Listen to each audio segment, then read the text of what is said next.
Nicole Arbour, Hey. welcome to the Sea Shed.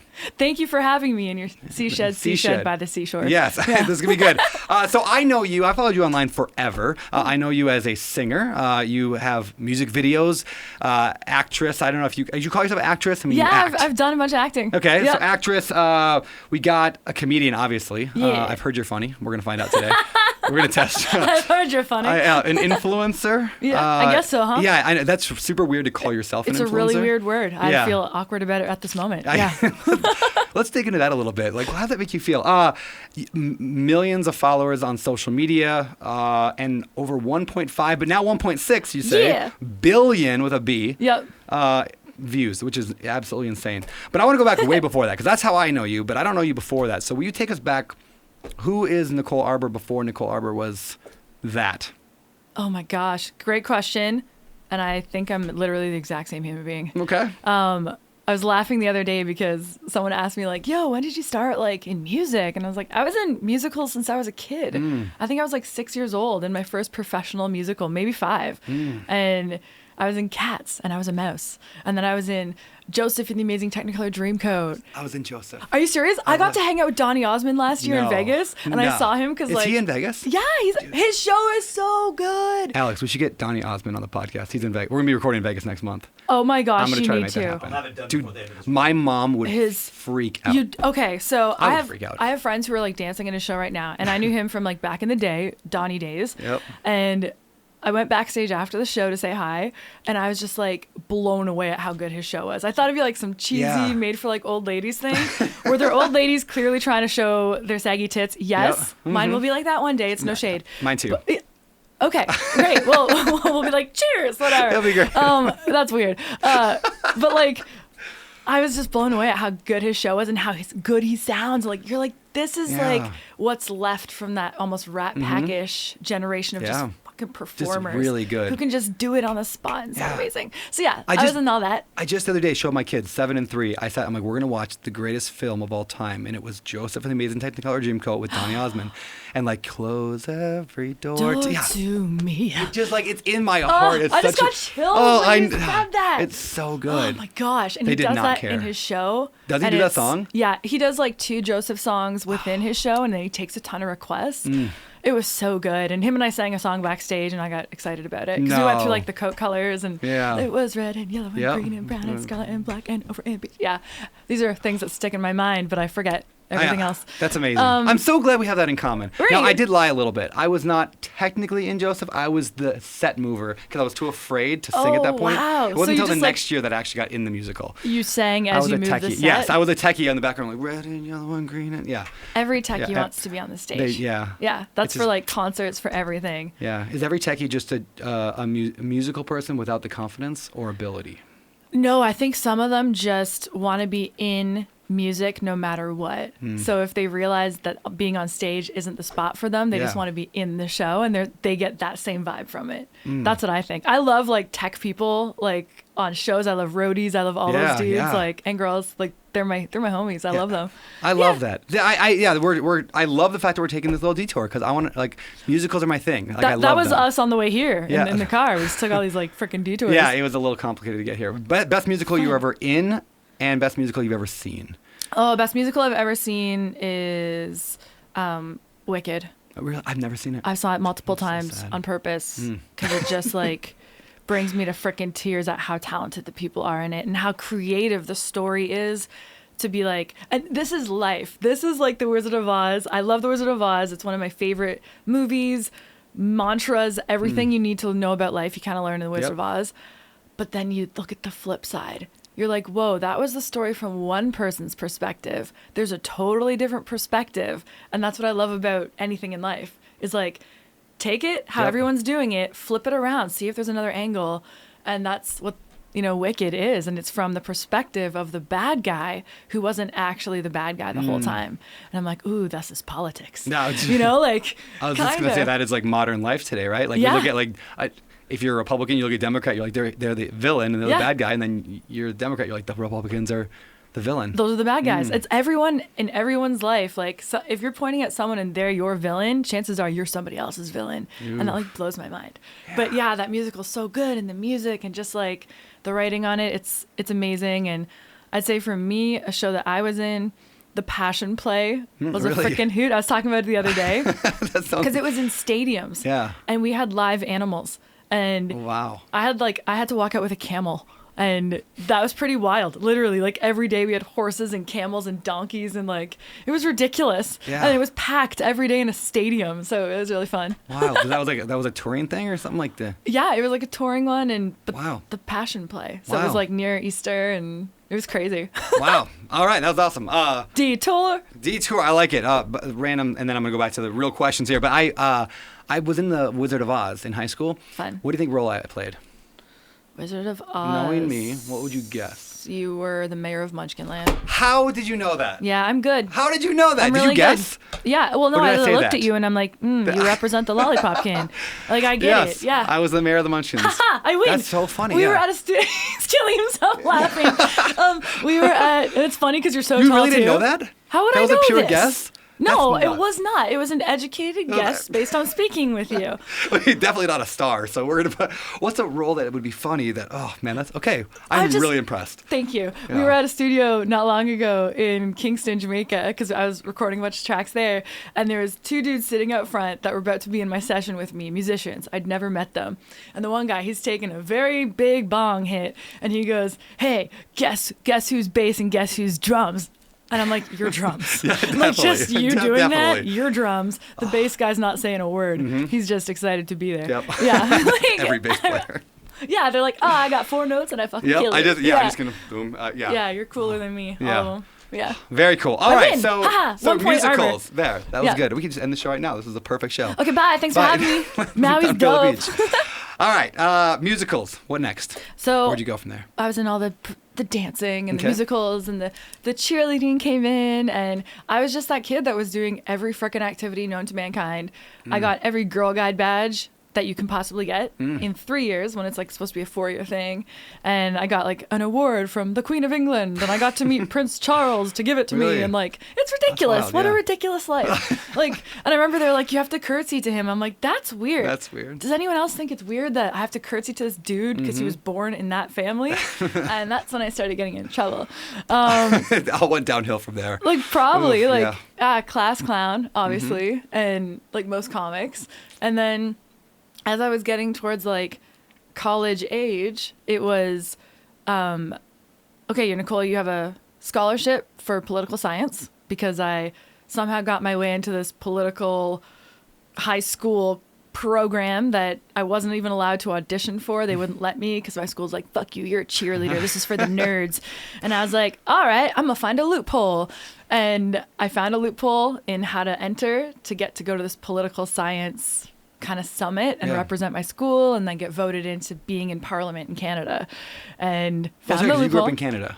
Yeah, I'm That's right. Canadian. That's right. Yeah. I found the loophole, made my principal sign the form, and instead of making like my big essay and presentation, I did a top 10 list, like David Letterman, of the top 10 reasons you guys need me there, and that's all I submitted, and I got in. That's awesome. And then I ended up getting voted into like their junior prime minister role thing. And all the high ups there were so mad because they were just like, "She's so methy, we hate this." But then I ended up working for the federal government of Canada when I was 18. And then it was like, okay, I'm either going to go into political science, Yep. which I could already tell was bullshit, Yep. or acting and dancing. And then at the last second, Are they really that different? no, Political science, No, acting and this is- dancing. Well, That's this all is it when I is. saw comedy. This is what I told my parents. They Also were like, the same. Politics, you can go into politics. Yeah. I'm like, yeah, but they're all full of shit, Yeah. pretending to be someone else, so why not do acting? Yeah, You can make yeah. more money, like way more money, legally at least, like whatever.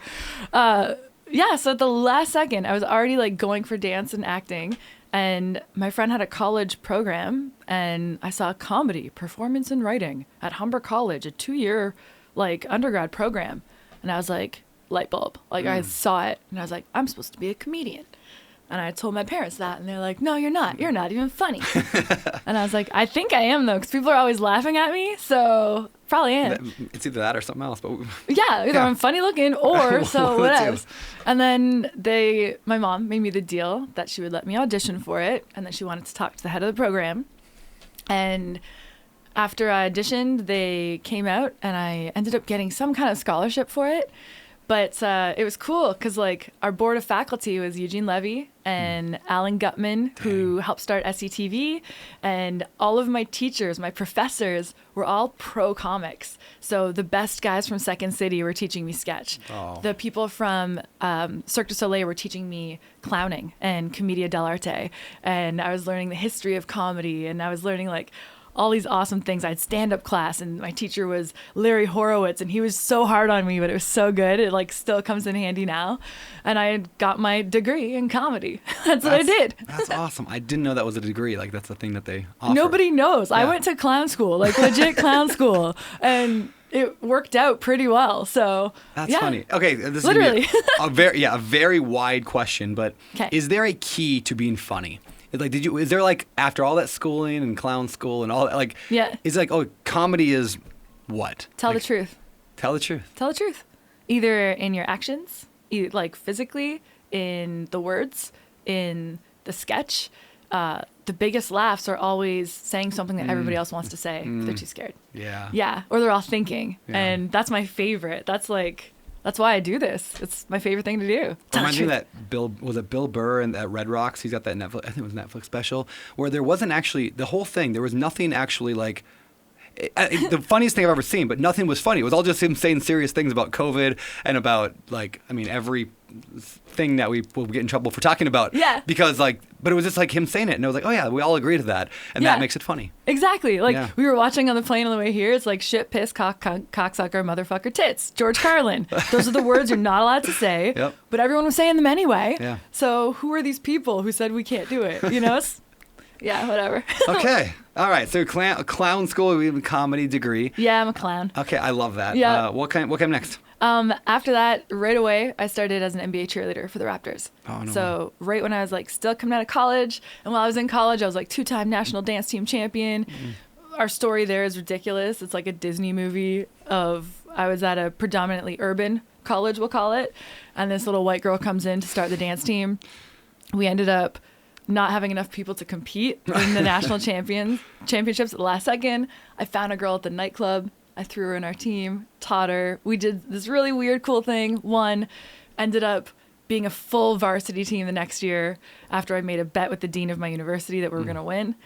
We won. So it was a fully funded university team the next year, and it went into like a big dynasty that I got to go back and visit, which was pretty freaking cool. And then after that, I went straight to the Raptors, which was super fun. And I ended up choreographing a bunch of award shows, and I love doing choreography. So a bunch of artists, even the song Cheerleader, I was saying that the other day too.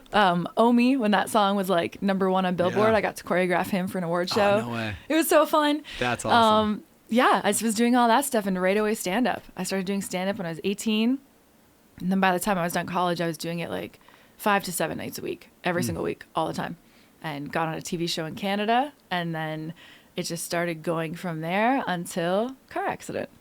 Okay, I want to hear about the car accident, but first I'm going to, when my daughter gets here later, when she Yeah. gets to the house, I'm going to introduce you. I would love to, because her biggest dream right now is to be a cheerleader. I don't think she's actually met a real cheerleader. Oh my So, gosh, she wants to be a cheerleader? Yeah, she's 7, and she just got done with cheerleading camp for a week, like it was last week or 2 weeks ago. I went, like, it was the cutest thing I've ever seen, and I've never seen somebody with as much joy as in that moment of her cheerleading on stage with 50 other little girls. You don't understand. yeah. I'm going to like flip your table. Like, it's not... I did a talk on this, like an impromptu talk one time on a TED-style stage Yeah. with like 2,000 people in the crowd about how cheerleading taught me everything I need to know about life. And it literally did. And anytime I'm having a bad day or anything, if I just go back to the principles I learned, everything works out. Like, cheer for people the way you want to be cheered for. Number one, like, energy, as we know, metaphysically, it is transferable. Yeah. And when you cheer for people, they will win. And that's why cheerleaders are on the sidelines cheering for teams. This is why you like cheer for your friends. This is why whatever, it works. It's like science, it works. I 100% agree. And then there's like, you can't make a pyramid with one person. It'd be weird. So teamwork matters. And I always say go team and work together. Anything you cheer yourself to and through, anything, and you can do it.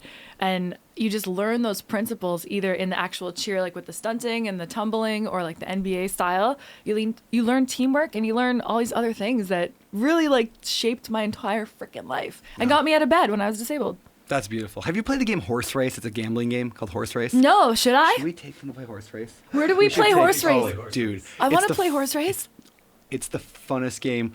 Funnest, is that a word? It is now. We've been over this. It's the funnest Funner game. and funnest. It's a gambling game that people say is luck, but it's not. Okay. And because the rules of we'll show you it later. But okay. My buddy here on Maui, we got a secret location that we play horse race with all the VIPs that come to Maui. Oh, it's okay. great. It's really funny. It's so fun. But basically the way the game is, it is mostly luck, except for the dice. Know when you're cheering for them, and so if you cheer loud enough, the dice will do what you want. And so it's almost like craps at a casino where it's more fun because everybody's screaming, and the louder you are, the more chance you have of winning. And it's true 100% of the time.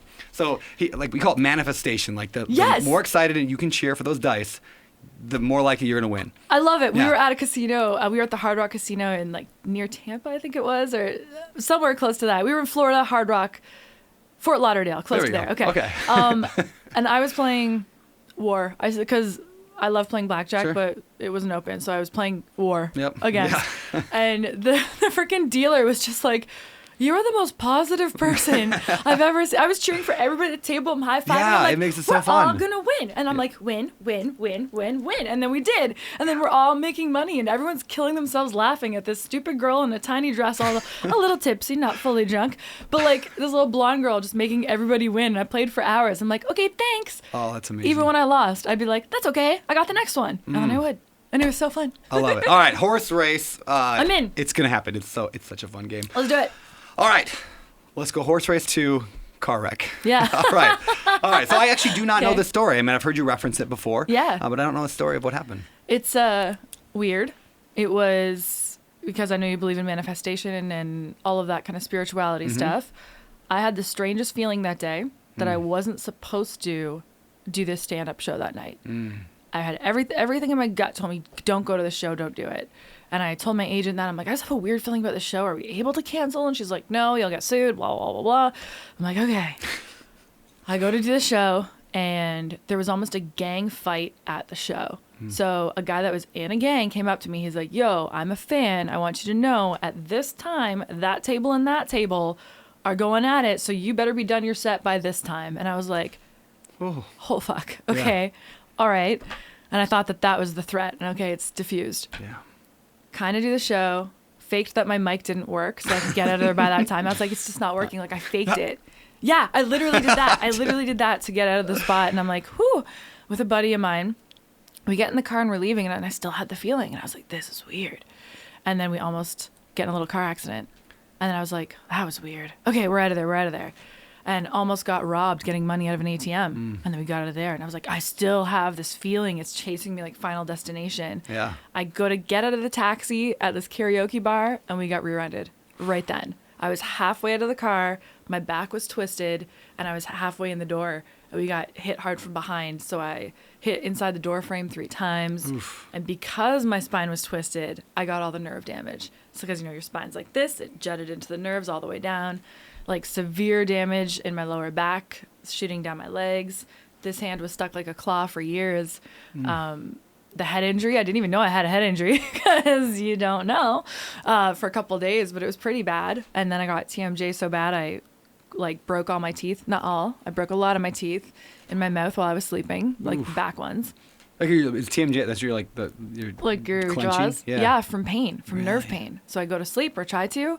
And I would clench so hard that my back molars, I cracked them all. Yeah. And I was in insane amounts of pain. I still wouldn't wish it on anybody. Yeah. And it lasted for 7 years. And I went from, it's okay, you'll get better, to, we don't think you're going to get better, to trying all these, excuse me. Bless you. I'm allergic to the COVID. story. Ugh. Yeah. No, not again. I don't even believe in it. You ever been in a situation where somebody sneezes? I was at Ross the other day just checking out, and the lady checking me out, she had a mask on. Yeah. And she sneezes, and then the look on her face was just pure embarrassment and shock. Cause she was so I'm so sorry, sir. I'm so sorry. I'm so sorry. I'm like, ma'am, it's okay. It's a People body. Sneeze. Yeah, we sneeze. We all. She was just mortified. Oh, and she sneezed with a mask on. That's gross. Yeah. That's stuck in there. Ew. Yep. Okay. Well. Anyway, sorry. That lady has COVID for sure. Gross. Yeah. So it got like from me trying to finish. I was in the middle of shooting a feature film at that point, and I remember going back to set because I didn't want them to have to kick into their insurance, and I didn't know how badly I was injured yet. Yeah. And I was on set and I just didn't remember anything. Like, I don't remember shooting the second half of that movie, but I'm in it. And I went to Sundance and it did really well. Yeah, I was gonna say, was it good? It was good. It's actually really funny. It's like Napoleon Dynamite-esque. And yeah, it did really well. Michael Madsen was my dad in that. And that's cool. He was hilarious and helped me when I hurt my head. Yeah, so it got progressively worse where first I couldn't stand up anymore because I couldn't stand up most of the time. Ignore the joke in there. And then it was mostly like the light in my face. Because you were a stand-up. Yeah. There you go. I'm a little slow, all right? It's okay. It's okay. Yeah. You look it. You matched. I'm just kidding. I'm just fucking with you. Thank you for having me and flying us in. This is great. Yeah, I was like, I remember standing in the lights. I was performing at the LA Comedy Fest, and I was my first time like headlining a big festival. And I was like, I can't cancel. And I went on stage, and I don't remember a single thing that happened. Wow. And it was after that I was like, I think this is bad. I don't know if I said any words. I don't know anything. And then it was like the next day or the day after that I was rollerblading with a friend, and my back just seized, and I was stuck. And I had to, like, my adrenals had finally run out. I was stuck on her couch for like days and days. Couldn't even get on an airplane to fly back to Canada because I was in so much physical pain. I couldn't even move. And then I started doing all the x-rays and everything. And they're like, you're in trouble. Yeah. Ooh. And then it turned to 7 years in bed, and you're disabled, you're on disability, you can't work at all, you're not going to get better, we're giving you disability for life. It was like the progression that it went to. Jeez. You're done.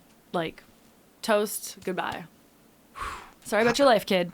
Yeah. All right, so I want to know about your mindset during that time, during those 7 years. But before we do, I want to take a brief pause because as any great show, we're going to throw an ad in here. However, on this show, we do things a little different, is that 100% of the ad revenue, not just profit, but all ad revenue goes towards a charity or cause or mission of your choosing. Yes. So what breaks your heart? What would you love us to send the money from this episode toward? You know what's fun is that I usually would send it towards something that breaks my heart.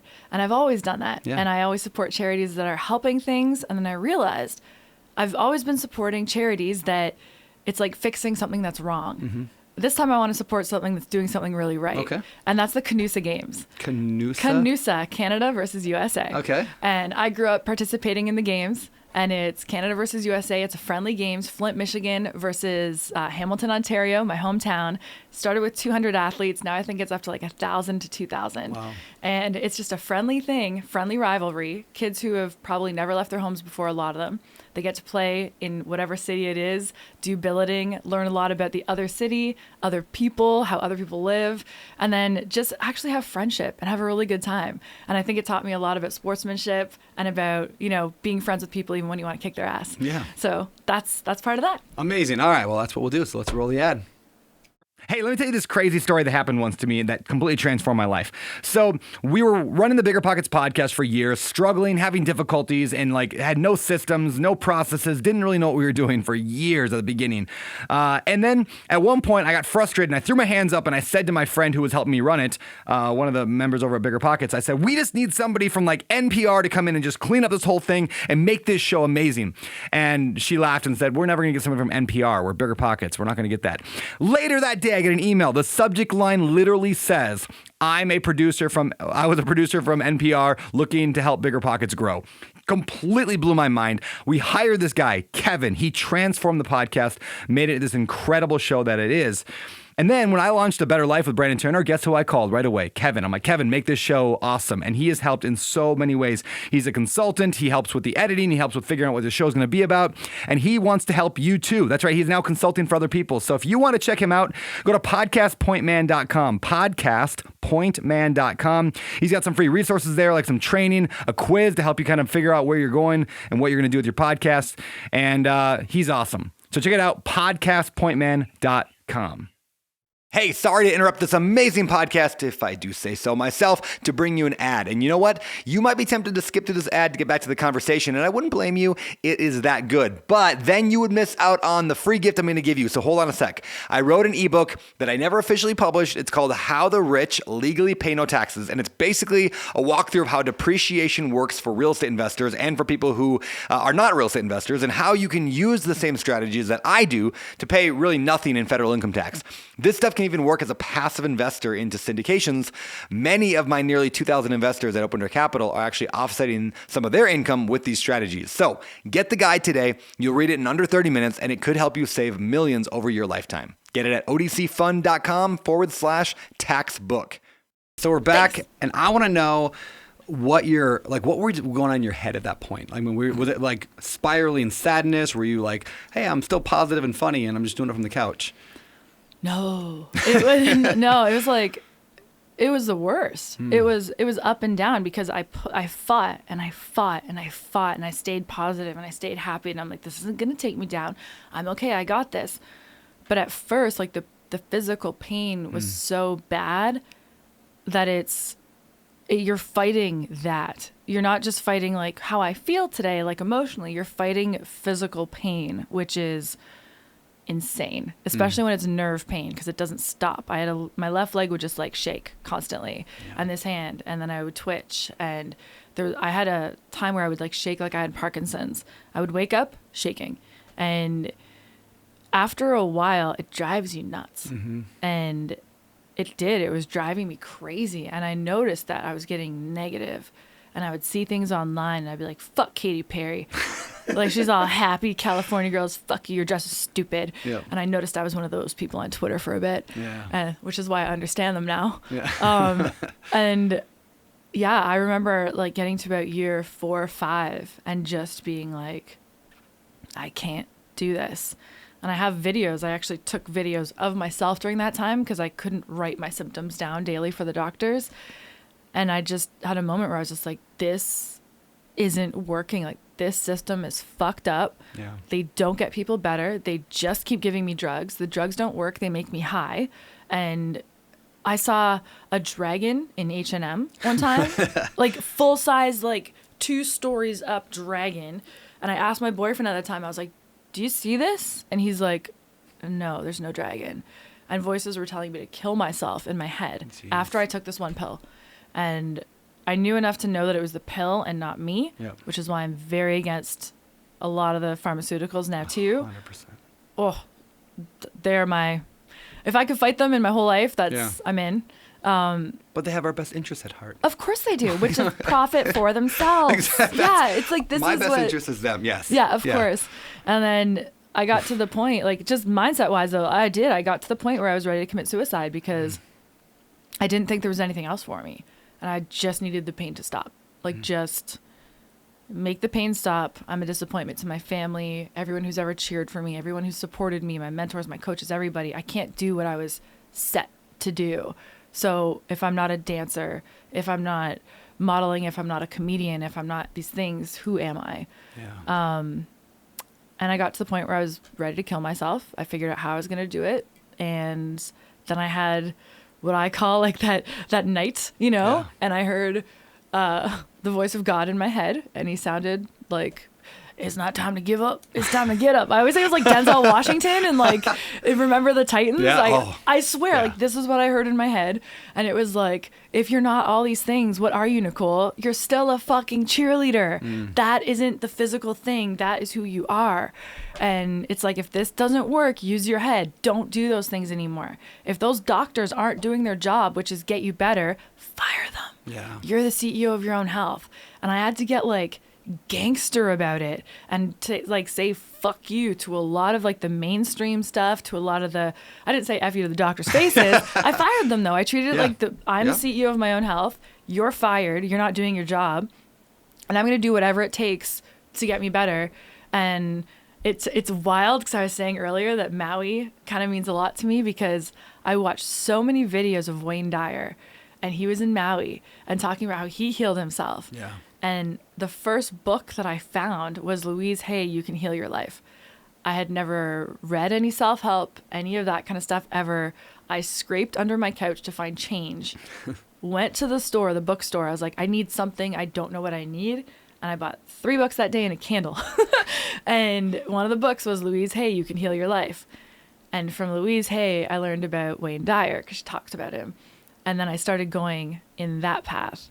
And it was that motivational, inspirational, positivity, shifting energy, even going back to like being a Christian. Yeah. Like I grew up Catholic, but I didn't really vibe with that because it felt very like, meh. Yeah. And now I'm Christian and we pray over our food almost every meal. And I like church and I listen to it daily on purpose. And I took other money, like when I got tiny bits of it from being on disability, I went to see Joel Osteen by myself. I went to see Joyce Meyer by myself. Yeah. Like that is how I shifted my own mindset. But I'd be full of shit if I didn't say it got really dark and I got really angry for a while. Because I was like, why me? Like same thing everybody asks, like why? Why does it happen to me? If you could talk to those people who are maybe in a similar spot or maybe in the exact spot, right? Yep. People are just they're at the bottom and they're feeling that that pull toward the abyss, we'll call it. What would you say to them? There's another way, and I can teach you. Is this where I know you have you teach something about pain? Is that the pain-free course? I have a messed up, terrible back. It's all the time hurting. So then I heard you had this. I was like, I got to learn. So I would love to know a little bit, and I know I will obviously pay for your course or is it a course? Is it a class book? I don't know. We call it a course. Like, like I don't want it to blend in with all these like, hey, get fit challenge or do these whatever. It's like, okay, cool. But like, no, like after 15 years of living it, being in it, rebelling against the system that clearly doesn't work for anybody, and then working with the top people in every freaking category, I have the system and it gets people better. And we just took the price way freaking down after some negotiation with people I work with. I was like, no, like people on disability have to be able to afford this. I don't give a fuck. I can get you better. I can get you much better than you are now. I guarantee it. And then after the first round of Pain Free by 23 we started at the end of last year, my testimonials from people are bananas. And these are every walk of life, every kind of person. And I just kind of feel like, told you. Like I knew it. I freaking knew it. And it works. And I want to get this to every insurance company. I want to get it to the VA. I want to get it translated into other languages around the world. There's tiny little things. And sometimes it's down to a spiritual thing. Like there was one girl, I was not going to mention names because we signed our forms and stuff. But her name's Jennifer. Fuck you, bro. Okay, well. Oh, now I said it. Sorry, Jennifer. There was a girl that kept having like phantom pain in her back. And she was telling me about these different things. She did all these treatments. And I was like, oh, what happened? And she's like, what? She's like, I wasn't in an accident or anything. I'm like, no, something happened. If you're tense up here and through there, that's literally physical muscle tense. I knew that she was raped. I knew it. Wow. I knew that she had been attacked. And I just knew. I'm just like, from all of the reading I've done, all the research I've done, everything, I was like, she's holding on to the physical energy of something that happened to her. And I did a meeting with her on the side and I was like, I'm just not trying to be offensive, but were you sexually assaulted? And she's like, yes. I was like, you're holding on to that physical energy and we need to get it out. My prescription for you is I want you to go get a bunch of plates from a dollar store, from wherever. And I want you to write the emotions or their names on it. And I want you to go outside and you're going to fucking smash them. And you're going to release that as you do it. And then I want you to go do some jujitsu classes and I want you to go kick some people's asses. Like you need to physically release that energy from your body or you're not going to get better. And then the next time I talked to her, she was so much better and the pain was going away. Wow. And doctors aren't addressing actual issues. Like sometimes you have pain because it's a car accident, like me. But sometimes we have physical pain that's manifesting from something emotional, spiritual, whatever it might be. 1000%. And we don't address it. So I'm not saying my course is all shishi foo-foo, but I give people the roadmap that they have enough in there to figure out what it actually is for themselves and actually address it. And I had some people like that were my one-on-one people. By the end of the first round, we were on like the last week or second last week. And I was like, wait a minute, what? this happened in your life. That's the thing that we're waiting for the whole time. Oh, you have 1,000 polyps in your stomach. You're not actually taking in any of the food, which is causing this. Oh, okay. And another woman was living in a really scary situation, which is causing you to physically be tense all the time, so she can't actually release and heal. And a lot of times it's fucking food. Yeah. This is why week 1 of my course, of the pain-free course, we dive into food. And it's not like healthy diet. It's like, no, there's specific foods you have to eat. Yeah. Sugar equals sore, period. Yep. Cut it out. And it doesn't have to be forever. Just start. Like, I know how to alkalize the body, whether people believe in that or not. And if you do just that part, you do week 1 with me, you're going to feel so good. You're just going to keep coming back. And I'll just keep feeding you what to do. And not even most, I'd say like 99.9% of the people felt ridiculously better going back to work after 15 years out of work. And I'm like, ha ha ha, told you, I got it. That's awesome. That's my rant on the pain-free course. I love it. I love it because so many people just live with pain and their only answer is, well, I'll go talk to a doctor. No. But like doctors are very good sometimes, and we give them way more credit than they deserve many other times. It's like you have a degree, so therefore you're an expert. I try and explain to people a lot that what's a degree mean to you? Are they a genius? Did they invent these things? No, they read some books. Yeah. They went to a class where they read some books, and then they took a test where they repeated what they read in those books. We all know how to do that. Yeah. And that's all they're doing now. And generally, especially America, Canada, you have 15 minutes blocked out for a doctor's appointment. First 5 minutes, you're telling them how you feel. Yep. Next 5 minutes, they're Googling. Yeah. And in the last 5 minutes, they're giving you drugs. Yep. And that's what That's it. Western medicine is. Agreed. And it doesn't work. So we all know the definition of insanity is Yep. doing the thing that doesn't work over and over. So I'm excited to jump in and actually help people get better. And it fucking works. I'm here. Yeah. I'm here. I'm Yeah. dancing in my music videos. I'm working out. I got rocked in the ocean yesterday. That was pretty funny. But I'm up, and like I couldn't have done that like, I don't know, like 7 years ago even. Yeah. So yeah. So how did you transition then? Maybe we'll go. And by the way, where do people find out more about? Is that a continually launched? Is that you have to wait for it to be open? We're doing like the bigger relaunch now. Okay. So pain free by 23, I believe it's at right now. By 20, what's that mean? Pain 23? free by the year 2023. Oh, okay. I like it.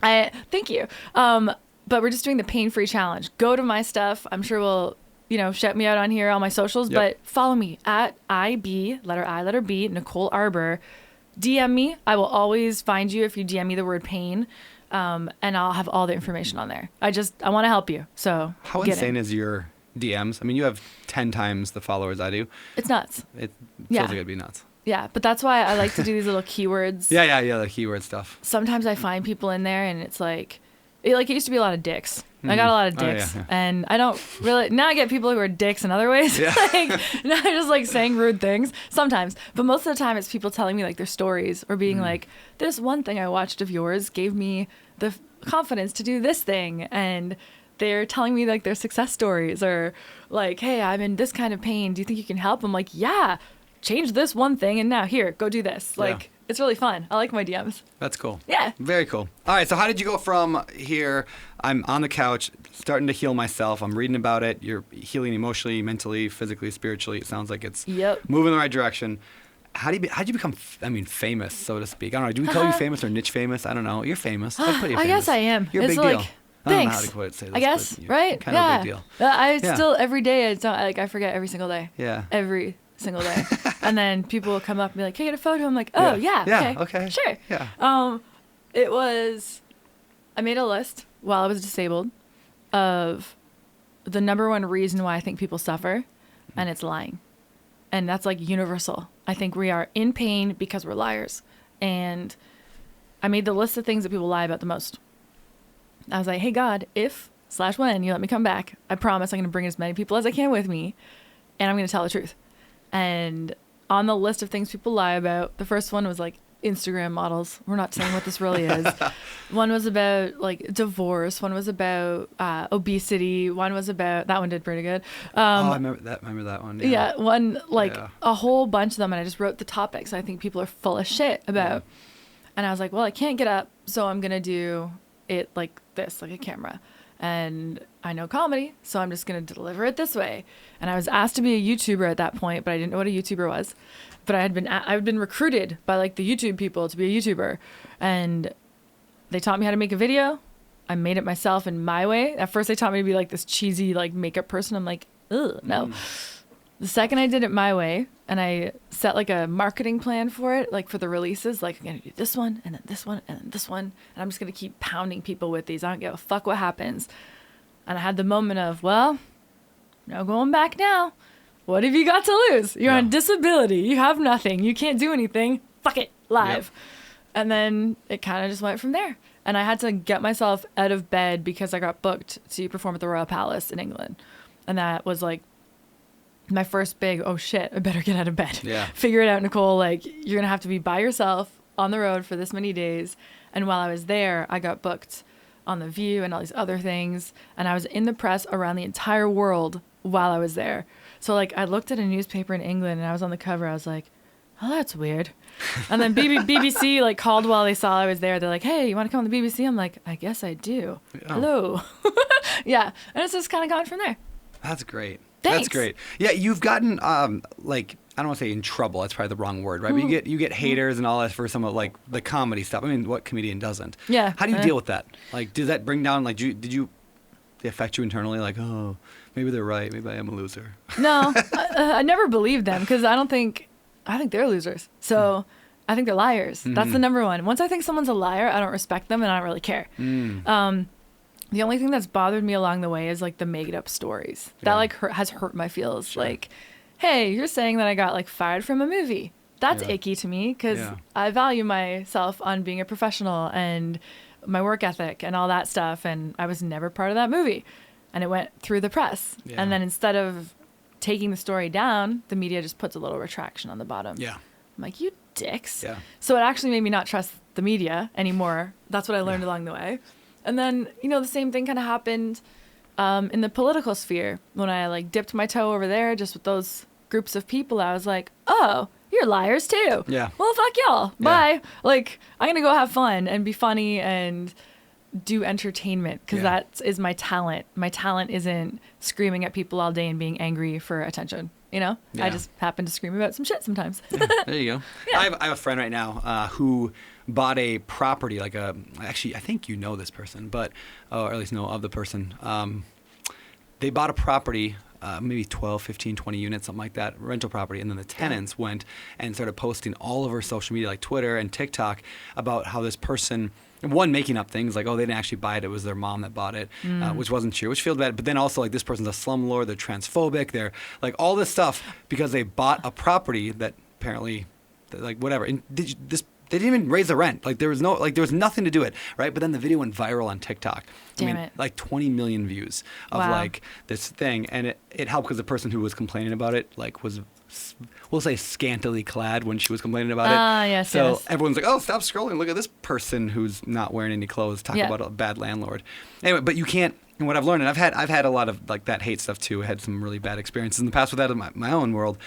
You can't fight that tide. No. You just like once the lies are out there, and he's just like I actually got so much more compassion for politicians after that. After happened to me, and like I'm like, well, most of what they say they didn't actually say. It was just, it's not even a twist. It's just like lies. Like, just pure lies. It's like, what would be a great story to write today? I saw the other day, I was laughing at the political commercials. I was just like, how we should really view them is, hi, this is my opponent. I'm scared they're going to beat me because they're better for the job than I am.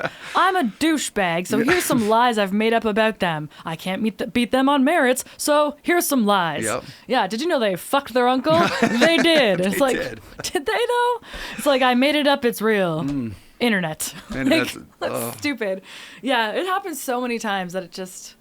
And even if there's like proof, physical, visual, that the thing didn't happen, people don't care. Once it's out there, like you said, it's out there. So now I just keep going. Yeah. My dad's really good at like helping me do that. He's like, just keep going. I'm like, oh yeah, okay. Yeah, that's yeah. If they're sitting there complaining about it in their like, I don't know, crappy little apartment and being there like sad and depressed, and they have to take their clothes off on a TikTok video to become a big deal. It's like okay, well, why am I sad that person's like, why should I let that person affect me? Yeah, I don't even think they're cool. Yeah, they're. I've never thought a hater is cool. Yeah. Like none of those people. No one has ever like shat on me that I look up to or I think is awesome. Yeah. But the opposites happened. Yep. All the people that I really respect in business and entertainment, whatever, they've all reached out to me. Yes. I think that's like the signal, you know? Yeah. Yeah. Yeah, that's really good. All right, question for you. Ooh. What drives you nuts? And we're on this topic, so I wanted. What drives you nuts? I know. First question. He's laughing at me, being like, "Ooh." Yeah, Yeah, I make these sounds all day. what drives you nuts about online influencers as you're kind of in that world? And yeah. How do you do it right? How do you do it wrong? What drives you nuts? What do you like? Being influencers. Yeah. What are you Well, influencing? just calling somebody an Who influencer are is a you terrible thing. influencing? Influencing Yeah. them to do what? Buy shit with your link? If Yeah. that's all you're influencing, Yeah, get my you're just a makeup products. hooker.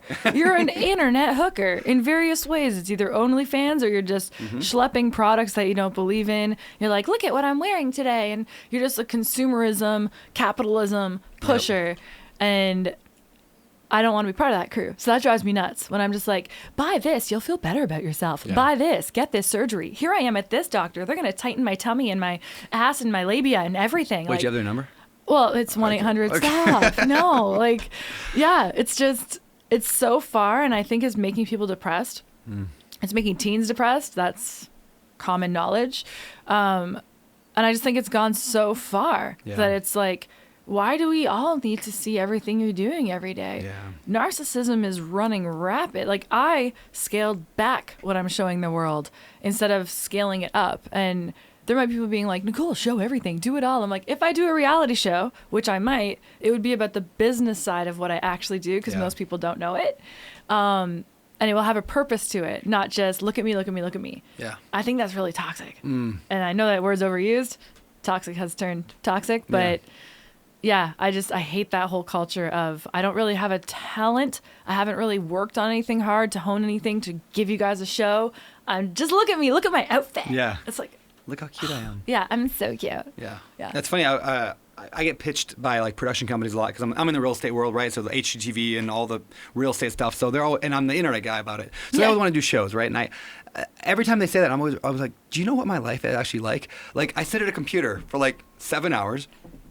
And then I go back and play with the kids again. And I'm like, that is actually life of a real estate investor. That's actually life of most business people. You mean you're not wearing fancy outfits like selling Sunset? Yeah, I'm not walking around. Yeah, like you're not I don't getting do in any cat of that. fights with the people who Exactly. also sell? Yeah, you maybe should with, though. Maybe with Alex once in a while. You guys should. We cat fight sometimes. So fun. That's a TV show. Yeah, I would pay to watch that. Yeah, that would be good. That'd be fun. Good. Okay, so yeah, I agree. It's very different. In fact, they say the number one kid career thing right now, like at Career Day, like all the little kids, their number one role they want to be when they grow up is an influencer now, a YouTuber. Like that's the number one. It used to be astronaut, pilot, doctor. It's a YouTuber and influencer. It's so weird to me. Yeah. Well, I started writing a book about the actual like Oh, your Canadian came out dangers. there. Pardon me? Your Canadian Did it? came out there. It Yeah, does slipped now out. and then. Now and then it slips. There's like maple syrup all over your mic. And hockey fights for no reason. so It's like I started writing a book that I will be releasing that's teaching people about the actual dangers of what you're going to experience as an influencer because nobody tells you. Yeah. Oh, you all want to do this, do you? Okay. What are you going to do the first time that major media spreads this shit about you? Because most kids will kill themselves. Yeah. This is what we're seeing. Yeah. Like a lie that goes out that spreads within a friend group, kids are killing themselves. So your kid wants to be an influencer. What are you going to do when you check into a hotel room and there's been cameras planted in that hotel room at that event to catch you doing something, which happened to me last year. Did it really? Oh, yeah. I have wild stories. Whoa. Wild. But I'm not the only one who experiences these. So I had some friends who are like Secret Service and CIA and different people who are awesome, high-level military and protection teach me all these different tips and tricks to keep me protected. But that's still, there was so much more I had to learn through trial and error. And I feel like when I learn stuff, I have to teach stuff. Yeah. So Same. Yeah. great. Yeah. Yeah. So now I'm like, okay, I got to make this book. If not for the kids or that want to be influencers, for their parents. So they're ready. Because this shit's going to happen and you're not ready. Sorry, middle America. You don't know what the fuck LA is going to do to you. Yeah. You're going to show up at a party. They're going to get a photo of you holding hands with someone who's married on purpose. Yep. Or like a kid who they know is in a relationship online. Yep. Why? Because that publicist needs a villain. Because their storylines aren't getting that many TikTok views. Yep.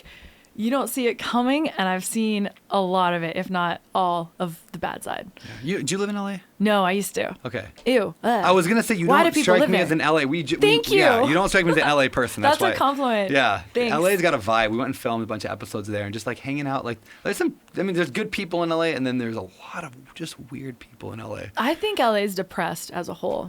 I think like LA is where happiness goes to die. Yeah. And it's just unfortunate because the studios are there, and the Yeah. TV studios, film studios, whatever. So the people who are talented or maybe kind or good at their jobs, they're stuck there with all this other like sludge around. Yeah. Like when we were coming in, you saw, he was like, what? A center for a suicide center? What's that even about? Because he's like from Jamaica. Yeah, He's like, I that's do not that. a Yeah. thing. It's Like not- people are killing themselves? Yeah. What? Yeah. Like that's a sign that something's fucked up. Yeah. And we just act like it's normal. Call this number, everybody, if you're going to kill yourself. Yeah. Why are all these people wanting to be dead? Maybe we should address Yeah, something. maybe there's a deeper issue here. Maybe. Yeah. Like, I made a little video. I don't know when this is going to air, so Yeah. sorry in the future. I made a video like yesterday about people making fun of that submarine. Oh yeah, the submarine. Yeah. That's some Black Mirror shit. Yeah. People are making jokes about it. Like, yeah, I mean, yeah, the day of, like the minute of, like. The minute of. Yeah. They haven't passed away. Yep. They just announced they're missing. Yep. And people are like, haha, they deserve to Yeah, be deserved dead. it. Yeah. They deserve it. Why? Because they're 'Cause they're having rich. fun? Oh, yeah. Rich people should all be dead. Rich people should be Yeah. dead. Who employs you, bitch? How did you buy this phone? Rich people gave you a job. Yeah. Rich people made everything that you get to touch and work with. And I was just so offended. I was ranting at breakfast. I'm like, the dreamers are the people who go on these expeditions to look at the Titanic wreckage because they're nerds. And that's okay. It's okay to not spend your money on hookers and blow and making it rain in the club and wanting to go in a submarine to see a part of history. That's okay. Just like it's okay to want to be in a relationship and have a marriage and kids. Yep. And you don't have to want to fuck a different person every night for clout or to feel good about yourself, because Yeah. that seems to work out really well, LA. Really well. Yeah, and go back to your suicide centers. Yeah, pop another pill. Tell me you're happy. Yeah. Wow. Rant over. So let's stay on the topic for a minute here of wealth. Obviously, a lot of my listeners, I come from the real estate world, right? Yes. So we're very like, how do you view wealth? How do you view? Yeah, I mean, obviously, you don't have a problem with a billionaire going into a submarine. So like, if you No. want to do it, but just in wealth in general, what's your view on that? I know it's a broad question, but Very broad question. I like broad questions. I'll start on the money part of wealth, the currency aspect. I had no idea how to handle money. I come from a blue collar family. When money started coming in, I had no idea what the fuck I was doing. And I was so lucky that there were people to teach me. That I would go and speak at an event. And the first real one that came up and was like, let me show you what to do, was Danelle Delgado. I don't know if you know her. I don't. She's a speaker, and she's more of like a coach and like one-on-one coach to people. And she was speaking at this event after me, and she's like, come here. How much money are you making? I'm like, who are you, bitch? Like, what are you talking about? And she just like flew in one time and we became friends, and she was teaching me about like how much I should be charging, where I should be putting that, you know, what my time is really worth, and what I should be charging for on the marketing side, because I worked with tons of brands. And then all these other people, as I went to different events and stuff, like they just jumped in to teach me stuff. And I just really appreciate it, because I didn't know and they didn't teach it in school.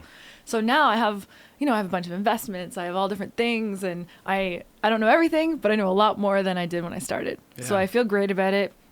I love money. Money loves me. I make money easily. And when I make money, I can help people. So that's my favorite part. I love that you say that. You like, some people might be listening to that and be like, oh, you make money easily, like it must be great for you. But I would tell that is a mindset that then therefore it becomes a self-fulfilling prophecy. Yeah. Like, because you say that, all of a sudden then it actually becomes true. It is true. I laugh. I'll be like, haha, I need this much money because I would like to do the following things. Yeah. And then I get a call the next day. Yeah. Hey, Nicole, you're booked for this thing. Perfect. Yep, great. Like it's, and people call me with amazing opportunities to partner with them on different investments and whatever. And then they go really well. Yeah. And I invest in things I believe in, and it's a lot of fun. And it's been a great game for me, and I'm still just learning. Yeah. So I just love it. And I tithe as Yeah, well. Yeah. So everything I make, I give away 10% minimum. I love it. And I'm never gonna stop that. Yeah. So They did a people think I'm study- crazy. Yeah, they did a study years ago, and it was in like New York Times, where they looked at two different families, and I'm probably going to butcher the exact numbers a little bit, but they took two families in this big study, but two example families, and the one that gave away money, it was like for every $100 they gave away, they earned back like $350 in somehow profit from that. So for every $100 they made back $300, and it was like, how does that make any sense? Other than that, like every religion, and the Bible included, Christian, when you give, you receive. Like, Yep. why does that work? We don't necessarily know, but it does work. But When it people give, does. they get. Yeah, the more I seem to give, I love the phrase "you can't outgive God." It's kind of trite, but I kind of like it. It's I like it. Yeah, it's like you give money and somehow you just keep doing better. And my view, and I'd love to know yours, but my view is it just releases your hold on money being a finite resource. It says, well, if I give it away, then I just know mentally there's more out there and I'll go get more later. And so then you get in that mindset of abundance versus scarcity. Yeah, and I catch myself. I'm not going to pretend I'm perfect at this shit. Sure, I'm yeah. not. I'll be like, oh, that costs a lot of money. Mm-hmm. I'll be like, no, Nicole, you have a lot of money. Yeah. You have infinite money. Yeah. Like anything. Like my mom she probably still is an extreme couponer. She had binders Yep. in our like back seat, like filed of like every store and what it is. She's one of those ladies that would go to like Top Supermarket and come out and it cost her $0. Yeah. Oh, like it was yeah. down to an art. And like that's how a blue collar That's man what could they put do. his kids in dance lessons and all this stuff. So I have that kind of ingrained into me, and like I had to unlearn a lot of stuff that I can buy this. This is my treat. You know why? Because I'm going to make more money tomorrow, and that's okay. And everyone's not trying to screw you over and whatever. There's a lot of like blue collar things that we're taught as kids, like careful, people are trying to screw you over. Everything's a scam. Everything's a this and a that. And it's like sometimes it's awesome. Yeah. So yeah, I'm not perfect at it. That's great. My mom got these. There was a radio show back in small town Minnesota where I grew up. So I'm like Canada Light. Where is your accent? Yeah, I know. I've worked very hard. What? Yeah, It's don't my you know? It's Yeah, up my there in favorite Minnesota. accent in the whole Yeah, world. when we go to Minnesota and see my mom, it's really great. Oh, I can't wait to meet her. She you'll sounds love like her. a nice lady. She's a wonderful lady. Okay. This is the best clip I've ever done. It's on channel. Yeah, it's so great. So my mom, there's a radio show, and they just used to like do coupons for stuff, like, hey, buy one get one free at Tony's Pizza down the road. First 10 callers, and so you'd call in and you'd get these coupons. Well, there was Shoreview, which is a little town in Minnesota, had a community center, still does, with a big pool and all that. So they were like, hey, we're selling these. I think it was like, you get a family pass for $6 or something like that. Dang. Which back at the time, 30 years ago, this was 30 years ago, at the time, like it was probably half price, but it was $6 for a family pass for the day at this pool. And they said, and there's no expiration date and no limit. So my mom went and bought like 200 of them. To this day, 30 years later, she still uses these coupons at this place for $6. And she shows up with these little, like, minimum wage workers at the front desk are just like, what is this? It's like, But- there's no QR Yeah, code. what do you do with it? My mom is so proud of her $6 Shoreview thing. That's so. kind of amazing. My mom would like that too. Yeah, She'd be yeah. like, oh, good score. Someday I need to find a way to make that an anecdote and tell a lesson. Like, so what's the coupon in your life? Ooh. Yeah, but I don't have that yet, but I'm working on it. Okay, I wouldn't Yeah. have an answer, so I'm glad you don't have the question yet. Okay. I'm like, I don't know. So how do you balance contentness and ambition? This is something I ask a lot of very successful people over the years because it racks me, wrecks me. Like, I want to be content where I am. Yep. But I'm like, I want to be a billionaire and give away $1 billion, but also have a jet. But I want to be happy and content with my kids. How do you balance Yeah. those two things? I'm learning Okay. and doing things that make me happy every day, having fun every day, because I think that that's very valuable. Yeah. And the more fun I have, the more amazing opportunities come to me. And then just being around people who run as fast as I do and who understand there's time for playtime and then there's time for get our asses to work and do Yeah. the work time. And I'm very lucky to have that Yeah. around me. Yeah. You see. What does work time look like for you? I mean, are you pretty like 9 to 5? I make content, or is it when I feel like it? Right now there's finishing 3 books right now. There's feature films, which I'm freaking pumped for. Yeah. So it's like, okay, I'm going to dedicate this time to working on physical fitness. This time I'm writing this specifically, or I'm practicing something, or I'm creating something. And at this time, it's a money-making activity. At this time, it's like this. It's like scheduled out type of thing. And I earn check marks. Oh, when yeah. I do it. You're a check mark person. I really like too. them. And then I get a treat if I get all of them I do at it the too. end. Yeah, I get a list. I'm like, check. Or, you ever add something to your list just so you can check it off? You already did it. Yeah, sometimes. Yeah, I do that all the time. Look what I did. Yep. All right, that was a great answer. How do you deal with stress? I apparently have, this was just brought to my attention recently. I have like mini tantrums, like a toddler almost, but I don't vocalize why I'm upset. I just kind of like change my energy and be like, and then by the time I figure out why I'm upset and I can vocalize it, then I've worked it out. Yeah. Like I'm like, oh, okay, I'll tell the story. It's kind of funny. Yesterday, I was like, why? He's laughing. I was like, why am I in a weird mood? Like, why am I all like stressed and like just kind of like angry and stuff? And it boiled down to, I put on this hot little bikini that this awesome company, DOB, gave me, and I felt all sassy and sexy. And I was like, we're going to go down to the pool, and my makeup and hair's done. I'm just going to like lay there and be luxurious. And like, we actually walked to the beach, and the person I'm here with puts on this like surfer shirt and goggles and white just like sunscreen right across his head, and he jumps in the ocean, and I'm like, okay. And I go in there and I'm getting rocked by waves, and this bikini's on me for maybe 2 seconds. It gets thrown right off me, and I'm surrounded by families, but the bathing suit is up my entire anus. The wave went across my face. I had fake lashes on. Don't do that in the ocean. No. I never thought of it. So now I have like one fake lash blowing in the wind like this. The other one is dripping down my face. I thought I looked all sexy. We were going to take some photos. I had to take my lashes off in the ocean and let them swim away. Yeah. I was like, I'm sorry, lashes. Some little kid's got a lash on his cheek right now. Yeah. Ellie, what's that? I don't know. And then there's makeup running down my face. And he's having a great time swimming. And I'm just like covered in sand and horrible. And then we get out, and it was like really windy. So it was like a sandstorm coming at me. So now I'm like a battered shrimp because I'm just covered in sand. And he's having a great time. And I did not. Oh. So by the time I got back to the room, I was like, I'm wearing like a towel as a dress in like the really nice resort we're at. Everyone else looks beautiful going to dinner, and I'm like, that was me. That was me. And I was just pouting instead of being like, oh, I just fucking got rocked by waves for an hour, and I thought I was having like a fun romantic time. Didn't happen.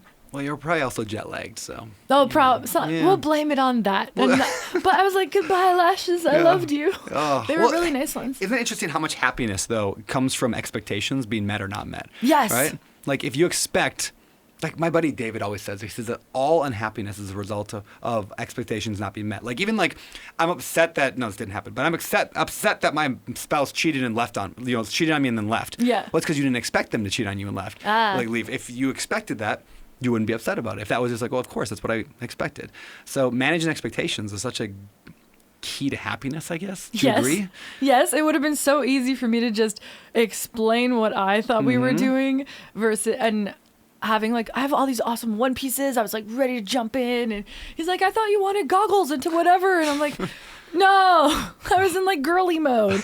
But I could have said that out loud, and that expectation wasn't met. And I thought about it when I went to like go have a nap. I was like, oh, that's all that happened. Yeah. That's why I'm pouty right now, and I probably need some calories. Okay, that's easy. Yeah. And then usually, food just usually fixes that. Yeah, and like most of the things I catch myself stressing out about, I'm like, oh, nothing actually happens if this happens or that happens right now. I'm fine. That's so true. Yeah. Like, what is your stress really? Are you going to die? No? Okay, cool. You're good. Yeah. Figure it out. Figure it out. Awesome. All right. Well, I'm going to move us on to, actually, I'm going to ask this question first because I'm super curious. And then I'm going to move on to the next segment. Are there any conspiracy theories that you full out believe? Aliens are real. Okay. Yeah. Especially recently, like all the news about them. Have you been following all that? Yeah, but I've always thought that. Okay. Like, I've seen aliens and stuff since I was a kid. And I remember a couple years back seeing Dan Aykroyd on Rogan. And he was talking about a specific time in Canada and Ontario that he saw ships. And I was like, I saw them the same damn night. And I have videos. And like of these like bright lights they were over the lake, and they'd be glowing, and it was so bright it woke me up, and it would just hover and it didn't move, and it was the exact same night, and so many people saw it in so many different cities. And I'm just like, yeah, what kind of douches are we to pretend we're the only ones here? Yeah. If you like imagine birds were like, we're the only ones on Earth. It's like, well, you can see there's other shit. Like, what are you talking about? Yeah. It's weird to like deny that there's aliens at this point. Yeah. It's weird to even call them aliens, I think. It's just like, yeah, another one. Like different species.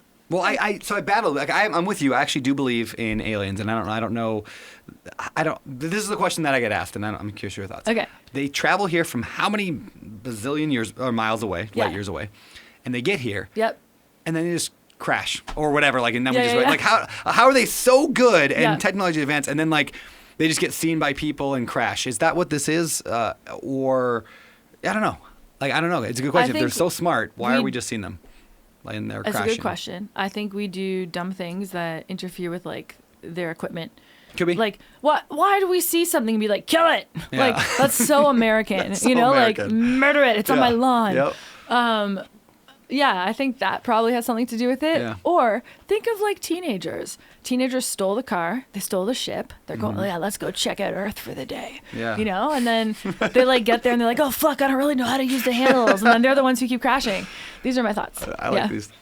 How do you reconcile aliens and your Christian faith? I think that God made us and God made aliens and God made all the sea creatures who look like aliens anyway. Yeah, they do. Like if God made those, there's snakes that look like seaweed. Have Yeah. you seen those? Those are disgusting.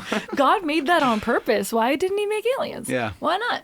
Yeah. When people, like, you know, I'm a Christian too, right? So I'm in the Christian community, and people are adamantly generally opposed to aliens, saying no, God would only make us. But I'm always like, well, if God's infinite, I mean, if he's infinitely powerful, Yeah. wouldn't you want to make like an infinite amount of worlds out there? It's kind of Like- funny to be like, God is like Yeah. this painter, and he's like, just this Just one this one. painting, I'm done. It's like, probably not. Yeah. Like, I hope if the aliens show, I mean, they are showing up. It sure seems like they're here more every single day. Oh, we need them. Stop yeah. the nukes, would you? This is getting a little weird. Yeah, it'll be fascinating if they come here and then do one of two things. One, they say, hey, actually, we made you guys a bazillion years ago. There is no God. And then that's going to throw the world into panic and Yeah, freaking out. I don't think so. But okay. Yeah, and then the other side, they come here like, oh, you guys have a Jesus too? Weird. We have him too. Like, wouldn't that be gnarly? Yeah. That'd be really cool. Yeah, they're like, oh yeah, a couple thousand years ago, this guy died on a cross on our thing too. Like that would be legit. It's probably not either of those If cases. God was but- like, okay, they need alien Jesus. I don't think they even would need a Jesus though, because they're not just murdering each other for absolutely no fucking reason.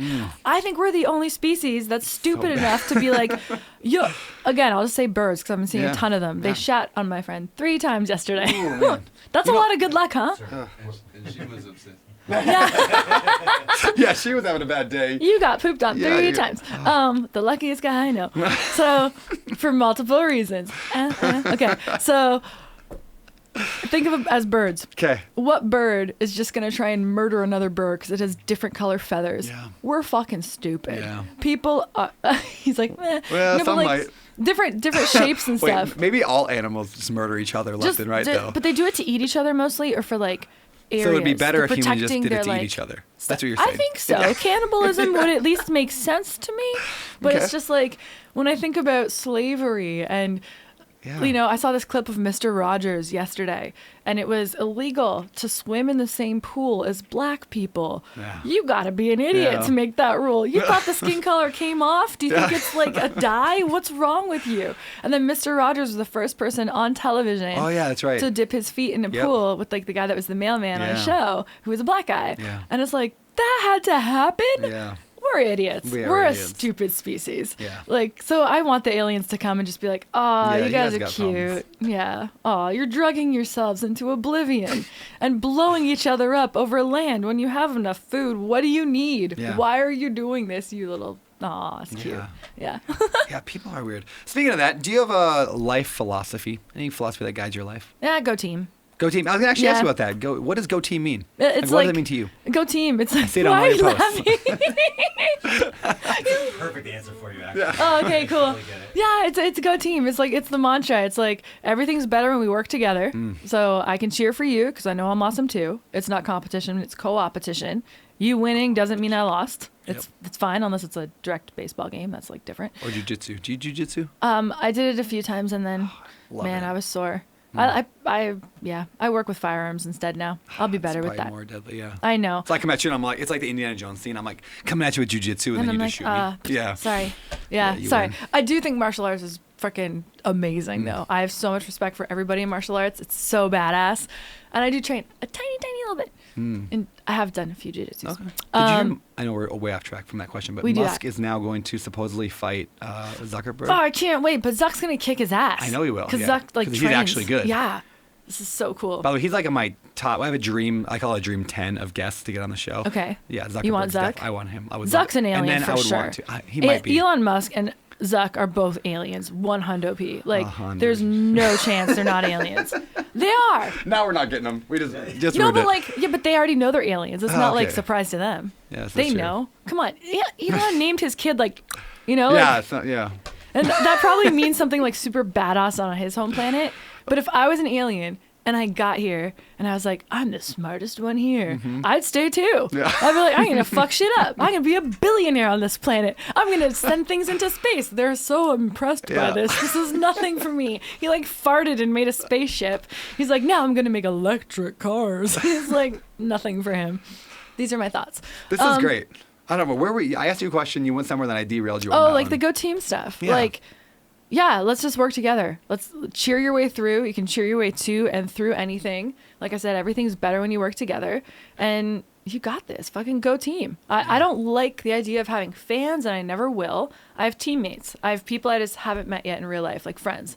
And we can all work together. I would love to work with everybody that follows me. I'd love to find a way to collaborate with everybody I look up to or that I follow, whatever. Like, I love that shit. That's the motto. Did you hear that this might be a rumor, and it might just be a TikTok joke or whatever you want to call it, but they're bringing back like the idea of Mr. Rogers. They're bringing back the show with like, this guy who's like a TikTok star.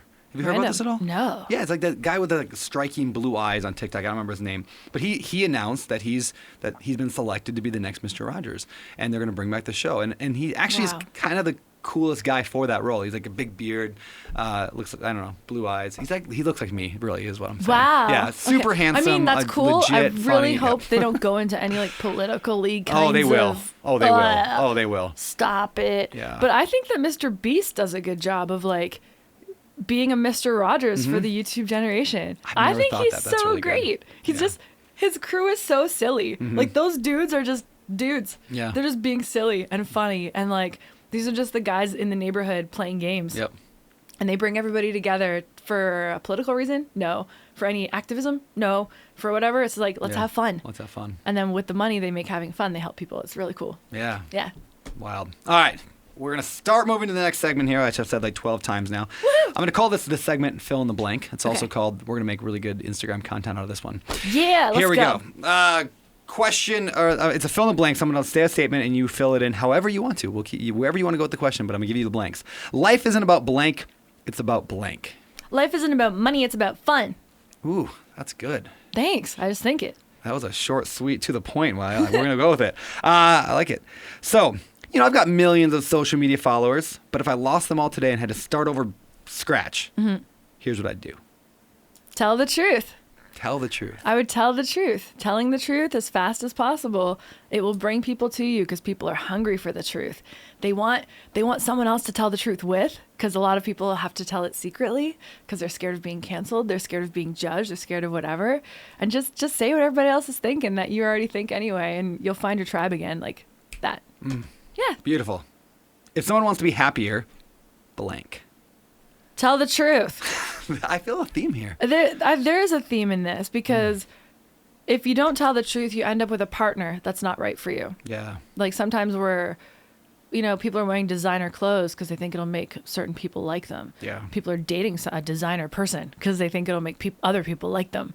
They're driving a car that they don't give a fuck about. Yeah. Like we were saying yesterday or a couple days ago, like it's kind of more fun to enjoy those pretty cars driving by because he's saying like if you're in it, you just see the box. Yeah. You didn't even Yeah. get to see it.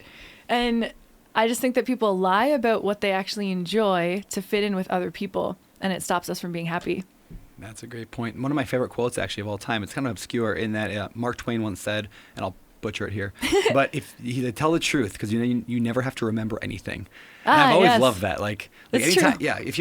if you never lie or you never even sort of lie, you don't have to remember. Life's just easy. You're just like, oh yeah, I just tell the truth all the time, so it's Yeah. easy. And as someone who's been concussed more than a few times, it's much easier for me. All right, perfect. Let's see the next one of the fill in the blank. The problem with the internet is.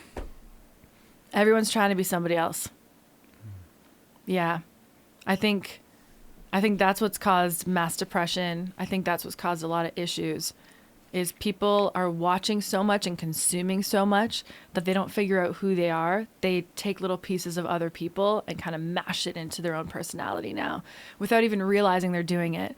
So there's all these kind of like carbon copies, stamp repeat, copy pastes going on. Yeah. And that's what I think is a bit scary for the next generation. Like, who are you? Don't watch any of this. Figure out what you like and then be a person. Not imitating different influencers that were popular to try and get likes and views. It's different. I think we've lost a lot of art and self-expression along the way too, because if that art isn't going to get you 100,000 views minimum, it failed. It failed. And it's like, I like to picture like Picasso. People wouldn't like look at his shit. They'd be like, "Nah, it sucks." Or like Mozart, they'd be like, "We've heard something like it," you know, like it's whatever. Mozart, like, well, imagine Mozart had to go through like internet trolls and haters. Yeah. He Oh, might I not don't really have. like that note. That A flat didn't sound right there. Yeah, that was a little off. Yeah. You know, or like, oh my gosh, how's this like blind dude gonna do music, or Yeah. deaf guy or whatever? So yeah, that's my They, thoughts. they did a study, some psychologists did a study where they took a bunch of kids who really like to draw. And then they took a bunch of them and said, you basically, every time you draw something, we're going to give you a gold star. And so the kids got a gold star every time they drew something. And then they stopped giving them the gold star.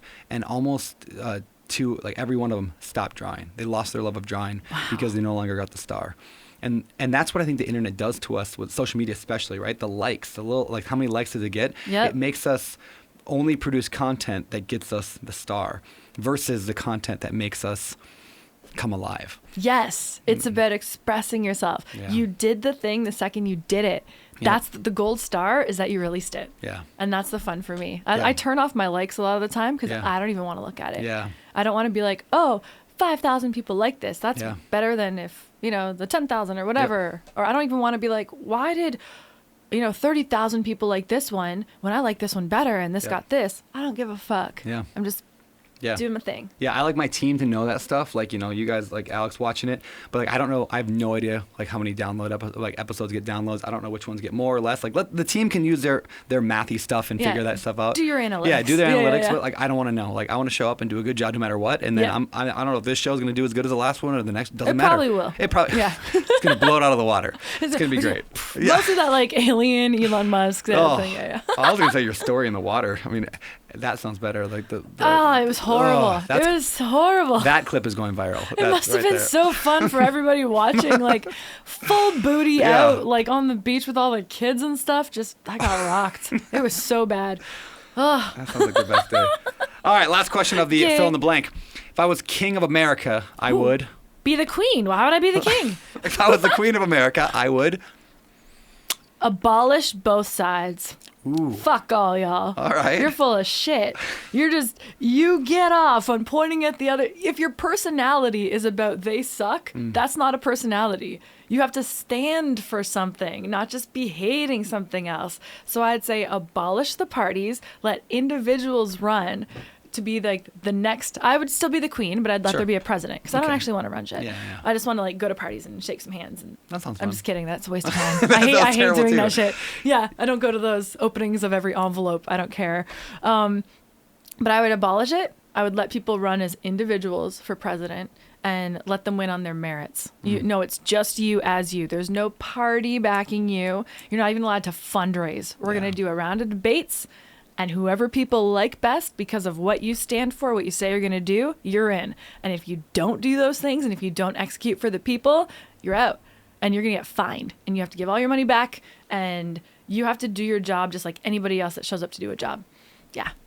Those are my thoughts. That's good. And probably free healthcare. We probably need that. I agree. Let's stop Like, I'm putting feeling- money in a war. Yeah. You know? I'm a conservative. Like I'm more on the conservative side of the spectrum in a lot of things, but I am all like I would love to give healthcare to everybody. I'm like, let's just figure that out. I know it costs money, but we give money to Ukraine. So yeah, let's It's, yeah, we're wasting money anyway. I mean, maybe it's not a waste. I don't want to say that because I don't know, but right.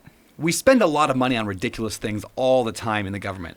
So I Yes. kind of feel like that's one that we should just probably just. If we had money Yeah. for the Space Force, yeah. when we're so behind in that, if the aliens want to fuck us up, Yeah, they're going to do we're- it. yeah, Let's we're just be screwed real. anyway. We have money for healthcare for people Yeah. and take care of soldiers. I think that's massive. The ones who've already fought, take care of people who came back. The PTSD, all of that. I believe my course can help them too. Like we really address a lot of the mental health stuff. But yeah, I think we should really be taking care of those people too. Agreed. Yeah. 1000%. Alex is military, ex-military. Well, So, yay. I Thank know you for your that's- service. Yeah, Alex. All right, moving on. I'm going to shift over to a segment that I call the 3-2-1 pivot. Oh, I It is can't wait. It the sounds first like time I've ever used that name. dancing. It's going to Okay. be so good. Okay. All right, so it's all about pivots. So think of like you're playing basketball and you have your pivot foot, right? Yep. Or think of a plane flying one direction and then it changes direction. It pivots over here and now ends up over there. Okay. So these are pivot moments people... Well, it's a pivot in your life. So the first one, 3-2-1, 3 pivot books. So books you've read that have pivoted your life. Okay. And then I'll ask the other 2, but it's 2 pivot people and 1 pivot quote. Ooh. But 3 pivot books. So books that have changed the direction of your life. The Alchemist. Ooh, yes. That's by Paulo Coelho. Am I saying his name right? Paulo now? Coelho. Coelho. Yeah. Do you want me to expand on that or just Sure, give the I would title? love it. Yeah. Okay, you know cool. What? We'll be held there. I don't mind that. I got nothing. When I read it, I was like, oh shit, everything happens for a reason. And it made me think of all the times in my life, if this didn't happen, then this wouldn't have happened. If that didn't happen, then this wouldn't have happened. And I don't get the treasure at the end unless I go through all the other stuff. And I reread that book every single year now because I find something new in it every single time. So I just think to me, it's a parable. It's like a modern segment of the Bible is what happens in there. So I love The Alchemist. And then You Can Heal Your Life by Louise Hay changed my life. I can't say it didn't. And it's because it was the first time I heard someone say that you can get better. Yeah. And I was like, I can get better. I trust her. She said it, so maybe I can do it. And then I started doing like the mantras and talking to myself in the mirror and all the different things that sounded weird and crazy, but they worked. So I did it. And yeah, that book really was like a nice little starter for me. And then the Bible, that's like the 3rd book. The amount of lessons in that thing they're endless, and you can always go back and learn something new. Every time I listen to a pastor or a preacher or whoever, they tell me something new and I get the lesson from it. So I just think that's really cool. So good. 2 pivot people in your life. People you've met and then changed the direction of your life. That changed the direction. Okay. I'm not going to say my parents. Okay. Okay. Because like they were already there. Yeah. They started you on the pivot. Yeah. Okay. You know what? I'm going to laugh at this one, but a cheerleading coach that I had for my all-star cheerleading team, like it was like our all-star team Canada team at the time, Coach Trace. Hope he sees this. All right. Because he was just such a badass. He was the national championship coach for like the best team for the University of Western Ontario for years. Then he coached the Team Canada all-star team.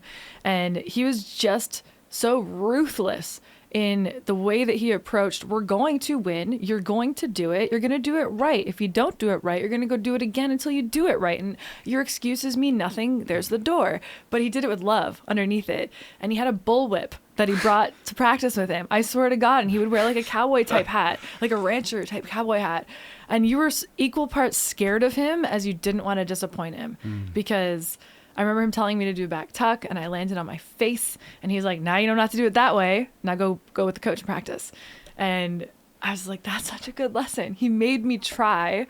I landed on my face and he's like, now you know not to do it that way. It's okay. But if you didn't try, you were cut. So he just like had these really cool lessons that I took from that time working with him. And it's just be the best, be like unabashedly the best. It's okay to be really fucking good and then do it again. And yeah, that was cool.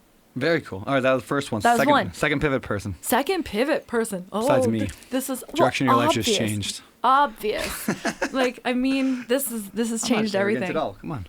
I mean, I feel I'm gonna like be silly with it, but a person that I'm dating right now, I feel like is a pivot person in my life. Yeah, and it's like meeting a human mirror. And I'm like, whoa, this is wild. I'm learning so fast. I feel like everything in my life is speeding up. Everything. And it's really cool. So I'll update you on that one. He's a cool dude. He's a really cool dude. Yeah. We go way back, like hour and a half. Like so far back. Yeah. But it literally is like the first time ever meeting a human mirror. Yeah. And being like, oh, I see all the good stuff, the bad stuff, the things I need to change, the whatever. It's really lessons on lessons on lessons. It's a good person to have in your life. Yeah. Yeah. And fun. Yeah. Last one was a pivot quote. Any quote in your life that's ever like, you've been like, oh man, and change the direction of your life a little bit? It's kind of funny. It was like No Fear. Do you remember that like brand? Yeah. That Back brand when- from yep. like the 90s Yeah. or early 2000s. Super cool font on it. And Super yeah, cool we put on font. our Trapper Keepers and stuff. Yeah. Yeah, I used to like wear those t-shirts and Yeah. just feel so powerful. Yeah. And it was just like, yeah, no fear. Yeah. Do it. Go. Like what's wrong with you? Like I would see like surfers wearing it, skateboarders wearing it, whatever. Everybody that I thought was awesome wore no fear stuff. And it's just like, go. Fear is a made up chemical reaction. Yeah. It's the exact same as excitement. Being nervous and excitement are the exact same emotion with a different label on them. So just fucking go. Yeah. Are you scared or are you excited? Yeah. And you'll never know until you do the thing. I think that when I go in front of like big crowds, when I'm gonna go speak in front of a big audience, right? Yeah. I'm like, I got that nervous energy, and people are like, "Well, you scared?" I'm like, "No," but am I excited? Am I scared? Am I nervous? It's the same. It's all the same. So I choose the label I want to put on there. Exactly. That's what I do. It's literally, I went down emotion by emotion by emotion. Being excited is the exact same emotion as feeling that nervous fear or nervous Yeah. energy. It's the same thing. So I choose to be excited. There we go. Yeah. All right. Do you remember? I don't know if you were in the Christian world back then, but back in like when we were young, Christian T-shirts, like parody shirts, were like all the rage. Like so, like I'd go to Christian concerts and they just sell tons of shirts that were just like funny. Like instead of Reese's, like peanut butter cup would be like Jesus on it. And it was like anyway. But one of them was, and I had the shirt, and it was instead of no fear, it was fear not, and it was in the same Ooh, font. And that I was like that. Yeah, I used to love See, that like, shirt. I couldn't say like Jesus. I haven't really met him. And like, or like, obviously, like I listen to, this is separate, but I listen to Joyce almost every single day, Joyce Meyer. Yeah. And she just always has something for me. So she changed my life and she changed the direction of my life, but she doesn't know it. Yeah. And I haven't met her. Yeah. So I felt a little silly saying it. I understand that. Yeah. Yeah. I've not met Joyce. We should get Joyce Meyer on the podcast. We're gonna do that. She's so That'd good. be great.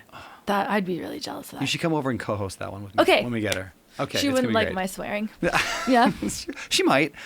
Yeah. I'm kind of a fan of Christians who swear lately. Like I feel like that's what the world needs is more Christians who swear, because otherwise it's like, oh, I don't want, because how many times people have been around me who are like, oh, sorry, I said a bad word. I'm like, what do I care? Like, Yeah. I mean, like I swear sometimes, but it's like, I looked in the Bible to find this because Yeah. I heard her talking about it, and it's like, no. The Bible says no cursing. So cursing, Yeah, you know like, what cursing yep. is. You're not going to curse someone. It doesn't say no saying like shit. Yeah. Or those words didn't even exist Yeah. when the Bible was written. there is even a case to be made, and there's gonna be people listening to this like Brandon's an idiot, but like theological people. But there's a word where Paul, and I don't even remember where it's at, but he talks about like it's like all your works are filthy rubbish. Is what he said, but that word was the swear word that we essentially have today Yeah. for shit. It's like you're like all the things you do, all your works you think are making you. Bullshit. Yeah, he's like, Yeah. yeah, it's all just bullshit. That's basically what he's saying. Is Get like, him, Paul. Yeah, and I'm like, exactly. It's like, yeah. So anyway, Paul's sometimes gangster. sometimes you need to make a point, and I'm okay with that. So anyway, Christians that swear. Yeah. That's a new podcast. Christians, Ta-da! Christians Ooh, who that swear. sounds like a great title. Go ahead. Actually, it would be a good podcast Yeah. title. I want to do. I want to have a podcast called Christians Who Talk About Sex, because that's another thing that nobody wants to talk about. That if you're Christian, like it's too weird. But how do you But- procreate then? Yeah, Yeah, but yeah, and you gotta don't stay want to talk together about it. and You have to you wanna- pretend you don't. That's the rule. If you're a Christian, you have to pretend that you've never had sex and you don't know what it is. The kids just appear. They just magically Yeah. appear. Wow. You didn't know that? Weird. That's amazing. Yeah. I'm learning so much. All right, next segment. We call it past, present, future. Ooh. Advice to your younger self. We'll start with the past. What advice do you have to your younger self? I thought about this a bunch of times. I don't want to change anything. Nothing. Because then I wouldn't get to the next thing. So my advice to my younger self would just be, it's okay. Keep going. Keep going. Just keep going. It's okay. And probably invest in Apple and Bitcoin. Yeah. Yeah. Those good are advice. they're like, like Back to the Future styles. If I got to like meet younger me, I'd be like, on these days, put your money in these, kid. Yeah. And then I would disappear. All right, number two, better. I call this the better life question. What is something that you're currently doing in your life, like recently implemented, but you're currently doing that's really giving you a better life, that's improved your life over the past, let's call it a year? It sounds maybe gangster, but I cut out people that weren't contributing to my life in a way that they should. Like, it was hard for me to say no to people when I started doing well. And I've heard this so many times from so many people. Yeah. And I'd be like, okay, come along with me and I'll cover expenses and you don't have to try and I'll pay. Oh, you need money for this thing? Here, I'll help you, whatever. And I have officially cut out all the people that do not align with my morals, values, and where I want to go. Yeah. And it was hard, but I feel so much better.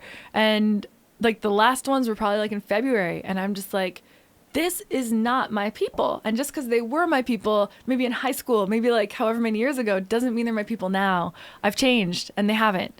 And yeah, so that was the thing I did. And I really put a lot more emphasis and time into building a strong relationship because it matters to me. And I see it the same as building my career or building a business. If I'm not putting the same amount of effort, fun effort, but effort into my relationship, I can't expect really good results. And it matters to me at this point in my life. So I did that too. Love it. And who are you becoming? Ooh, cheerleading superhero. Yeah, that's probably it. All right. That's it. I'm becoming the producer, director, freaking entertainment badass that I've always seen myself as. And it feels like I wrote so many projects when I was disabled because I couldn't do anything else. Yeah. So I would dream and I would come up with ideas. And I've had meetings. It's like shit. I've had meetings the last few months where I got to sit in boardrooms full of people pitching these things I wrote during that time. And they're all going, yes. And it's like cartoons, it's feature films, it's like my podcast that's coming back now. It's like all these different like massive projects. And I'm becoming me, like the full expression of myself. And the music, oh my gosh, the music. It's very exciting too. Yeah, the music's fun. It's fun to watch you do that because it's like, it feels like it's your, like you're stepping into your own there. Like you're like, this is where I'm comfortable. Like it is. I like it. Thanks. Yeah. Yeah, that's fun. All right. Last segment. I don't have a name for this segment yet. I like segments a lot, but I don't have a name for this one. So do you want me to help you name it? I'll ask you 2 questions and Okay. you're going to help me name it because you're a marketing person. Yep. So the first one is, what are you excited about coming up? And we kind of talked about where you're becoming, but specific any projects or things you're doing. And the second one was, where do people find about you? It's kind of like the closing segment. So, The wrap it up. The wrap it. Yeah. We're going to call it the wrap it up. You heard it here first. The wrap it up. All right. What are you excited about right now, specifically? I'm really excited to relaunch the pain-free course because I've tweaked it. We've brought the price point way down. I genuinely know that we can help millions and millions and millions of people feel better, hopefully get off their pain meds, and just have a better life and have a life again that's not controlled by pain and working around pain constantly. So that's like a massive thing for me. All the other projects, they're cool, they're entertainment, they're coming to fruition. I love them. The music, like I just said, is very exciting. It's like I got to work with killer producers and awesome people, so that's awesome. But the pain-free course is a big deal to me, so I'm really excited for that. And then people can find me on the interwebs. Instagram is IB Nicole Arbour, same as TikTok. Letter I, letter B, Nicole Arbour. YouTube, Nicole Arbour. And on the internet, just type my name, Nicole Arbour. If you find me in real life, I'm right there. IB stands for irritable bowel. Yes, of course. Yeah, IB. It actually stands for someone stole my handle years ago and tried to sell it back to me, and as principal, I wouldn't pay them. Really? That really happened? Yeah, it did. Wow. And it was like when Instagram started to come up, and they tried to steal my name across a bunch of things, and they're like, $100,000 will give you your handle. I'm like, IB Nicole Arbour. Suck it. And then Instagram verified it the next day, so I don't care. Wow. Yeah. So yeah, you can keep my name, sir. That's magic. All right. Well, that was great. Am I missing any questions? I think we got them all. Alex, tell me what I'm doing wrong. I have a worse memory than you. Okay, good. Well, good. We're gonna fist bump it for the end, like we always do. You want to take a picture of it? Oh, that's why I fun. was wondering, because like you weren't ready with the camera, and I'm like, It's my first day. did you forget? This is my first Oh, perfect. don't forget the camera behind you too. Oh, well, welcome. You know, Oh, my battery's dead. You did a great job. Oh, his battery just died. Can you guys believe this? that's awesome. Oh, amateur hour. That's what this. Check out these legs.